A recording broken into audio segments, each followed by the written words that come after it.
Welcome viewer. நான் உங்கள் doctor Kumar பேசுகிறேன்.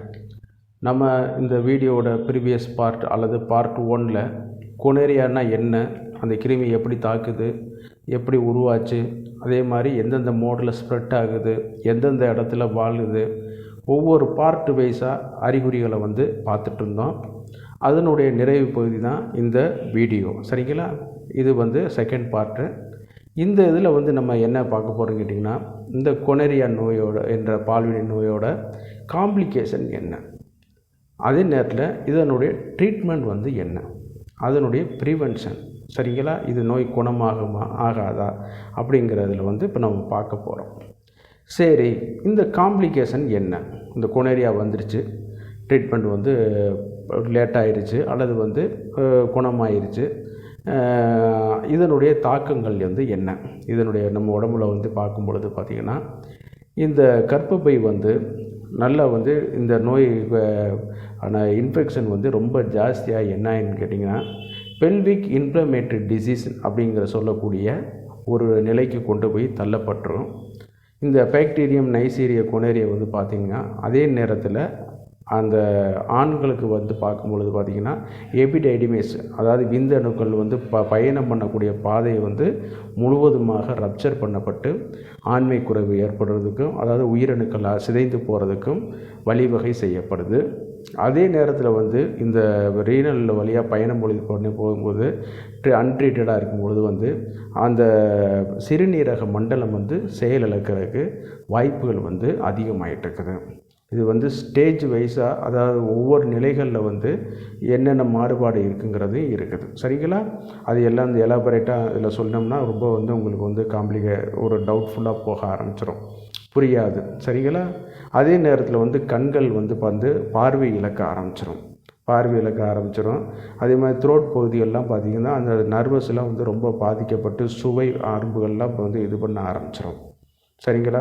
டோட்டல் நம்ம உடம்பே பாதிக்கப்பட ஆரம்பிச்சிடும். ஸோ இந்த டிசீஸ் வந்துருச்சுன்னு கேட்டிங்கனாலே நம்ம ரொம்ப கவனமாக இருக்க வேண்டும்.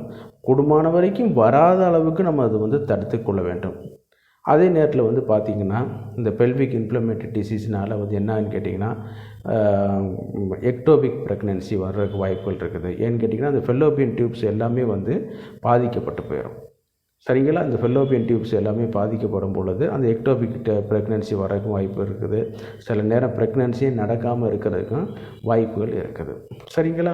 அப்போ இதில் பார்க்கும்பொழுது பார்த்திங்கன்னா, இதனுடைய ட்ரீட்மெண்ட் என்ன பார்க்கும்பொழுது, இந்த ட்ரீட்மெண்ட் ஒரு ஸ்டேஜஸ் வைஸ், ஆரம்ப நிலையில் என்ன பண்ணணும், திருப்பி அது வராத அளவுக்கு என்ன பண்ணணும், திருப்பி சில நேரம் வந்துட்டு போயிடும், சில நேரம் நம்ம நல்ல லைஃப்பை மெயின்டைன் பண்ணிகிட்டே இருப்போம். இது பாதிக்கப்பட்டவங்களுக்கே தெரியும், அந்த நல்ல லைஃப்பை மெயின்டைன் பண்ணிகிட்டு இருப்பாங்க. திடீர்னு ஒரு நாள் ஆன்செட் ஆக ஆரம்பிச்சிடும். அது அவங்களுக்கே தெரியாது. நான் தான் வந்துருச்சு, ஏற்கனவே குணமாயிருச்சு, நல்ல ட்ரீட்மெண்ட் எடுத்து நல்ல ஒரு இதாகிடுச்சு அப்படிங்கிற மாதிரி நீங்கள் நினச்சிட்டு இருப்பீங்க. ஆனால் அது திருப்பி ஒரு ஃபைன் மார்னிங் உங்களை அறியாமலே தோன்ற ஆரம்பிக்கும். சரிங்களா? அப்போ அந்த மாதிரியான இதுகளை கூட இருக்குது. அதே நேரத்தில் யூரினரி ட்ராக் இன்ஃபெக்ஷன் ஆகுறக்கு அந்த ஸ்டேஜஸ்ஸு, அதே மாதிரி கிட்னியை பாதிக்கக்கூடியது, சில நேரம் சிலவங்களுக்கு காய்ச்சல் இருந்துக்கிட்டே இருக்கும். இந்த மாதிரியான ஸ்டேஜஸ் வைஸை நம்ம இது பண்ணிக்கிறணும். கூடுமான வரைக்கும் நான் முதல் வீடியோவில் சொன்ன அந்த அறிகுறிகளை நீங்கள் ரூல்ட் அவுட் பண்ணி நீங்கள் உடனடியாக ட்ரீட்மெண்ட் போயிட்டீங்கன்னா மித்த உறுப்புகள் சிஸ்டமேட்டிக்காக பாதிக்கப்படுறதை குறைச்சிடும். நல்லா பார்த்திங்கன்னா, ரீனல் அதுக்கு சிறுநீரக மண்டலம் பாதிக்கப்பட்டு போயிடும். அது பாதிச்சிருச்சுன்னா என்னன்னு கேட்டிங்கன்னா, இருதயத்தில் அந்த பஸ் எல்லாமே கிருமிகள் பயணம் பண்ணும்போது இருதயத்தினுடைய வால்வுகள் பாதிக்கப்பட ஆரம்பிக்கும். அதே நேரத்தில் என்னன்னு கேட்டிங்கன்னா, அதில் செப்டிசிமியா ஃபார்ம் ஆகி செப்டிமிக் ஷாக் உண்டாயிட்டு நம்மளே ஆளை காலி பண்ணுற அளவுக்கு இந்த டிசீஸ் போக ஆரம்பிச்சிடும்.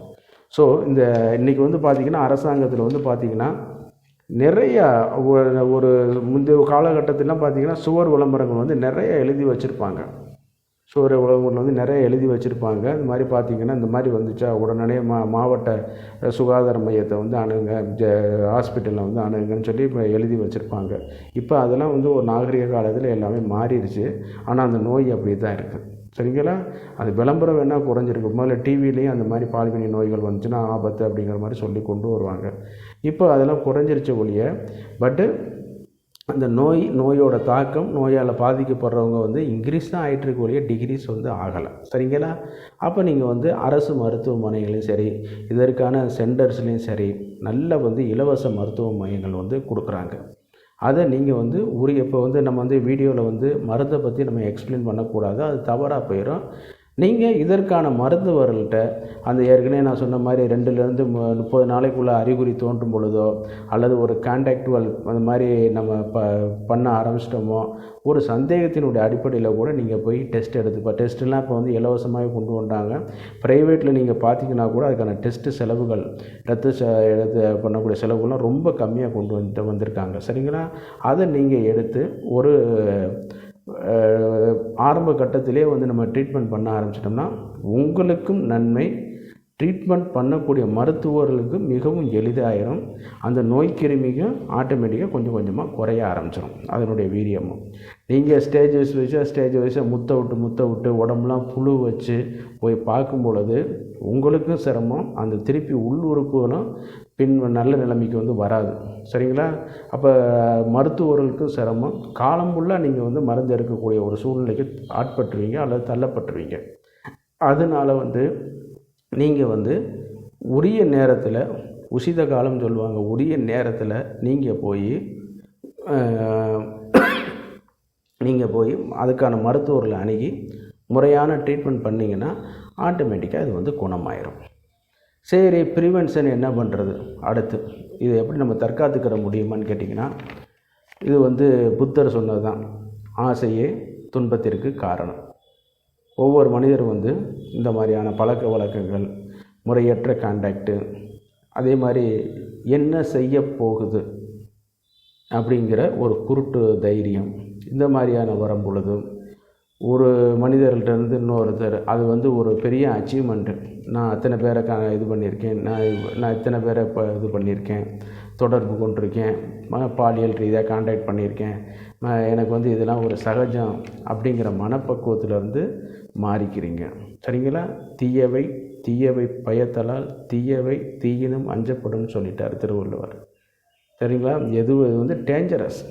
நீங்கள் போய் பண்ணிட்டீங்கன்னா உங்களுக்கும் சிரமம், உங்களுக்கு பிறக்க போகக்கூடிய குழந்தைகளுக்கும் இந்த வியாதினால் வந்து பாதிக்கப்படக்கூடிய வாய்ப்புகள் அதிகமாக இருக்குது. நீங்கள் தப்பிச்சிட்டேன்னு நினைக்கலாம்.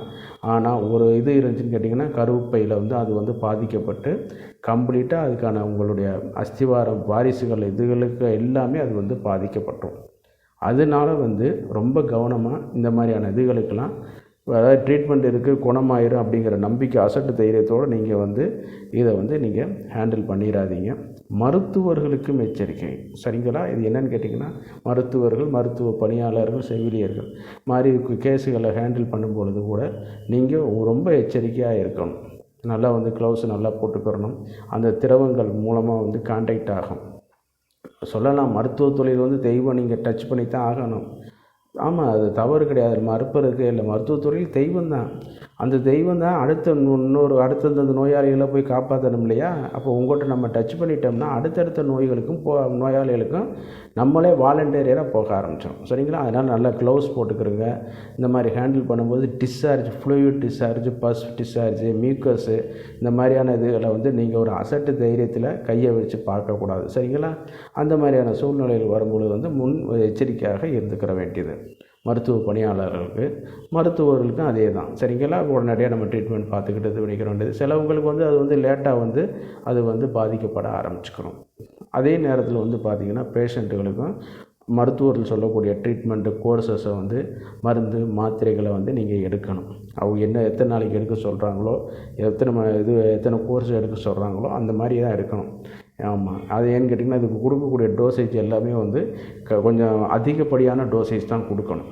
1 மடங்கு கொடுக்கும்போது அதே 4 மடங்காக கொடுக்கக்கூடிய இது இருக்குது. சரிங்களா?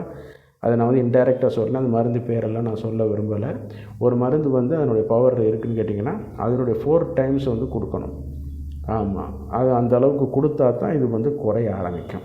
அதே நேரத்தில் வந்து அதனுடைய மருந்தோட விளைவுகள் நம்ம உடம்பு ஏற்றுக்கிறோம் இல்லையா, அதுக்காக நீங்கள் வந்து நல்லா வந்து உணவுகள், அதை நல்ல ஆரோக்கியமான உணவுகள், மன தைரியம், மனப்பதட்டத்திலேருந்து முதல்ல ரிலீவ் ஆகி வந்துடுங்க. ஏன்னா மனப்பதட்டம், இதெல்லாம் வந்து இந்த வியாதிகளை எந்த வியாதியாக இருந்தாலும் சரி அதிகப்படுத்த தான் செய்யும், ட்ரீட்மெண்ட்டை வந்து குறைச்சிக்கிறோம். சரிங்களா? அதனால் வந்து நீங்கள் வந்து அந்த பதட்டம், பயப்படலாம் வேண்டாம். நடந்தது நடந்தவையாக இருக்கட்டும், நடப்பை நல்லவையாக இருக்கட்டும்ங்கிறனால இதை வந்து நீங்கள் அவாய்ட் பண்ணிவிட்டு இனிமேல் வந்து கரெக்டாக இருந்துக்கிறதுக்கான முயற்சிகளை பண்ணுங்கள். பார்ட் 1ல் சொன்ன வீடியோவில் அதில் எப்படி வருது, என்ன மாதிரி இருக்குது, அறிகுறி, இது எல்லாமே அதில் மென்ஷன் பண்ணியிருக்கேன்.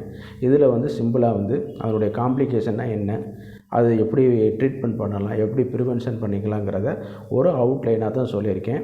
இந்த வீடியோ உங்களுக்கு பிடிச்சிருந்துன்னா மறந்துடாமல் சப்ஸ்கிரைப் பண்ணுங்கள், ஷேர் பண்ணுங்கள், லைக் பண்ணுங்கள். நல்லா வந்து உங்களுக்கு எழக்கூடிய கேள்விகளை வந்து கமெண்ட் பாக்ஸில் பண்ணுங்கள். அதற்கான விடைகளை நம்ம கூடுமான வரைக்கும் அளிக்கிறதுக்கு பார்ப்போம். அதே நேரத்தில் அந்த வீடியோ வந்து சப்ஸ்கிரைப் பண்ணுங்கள்.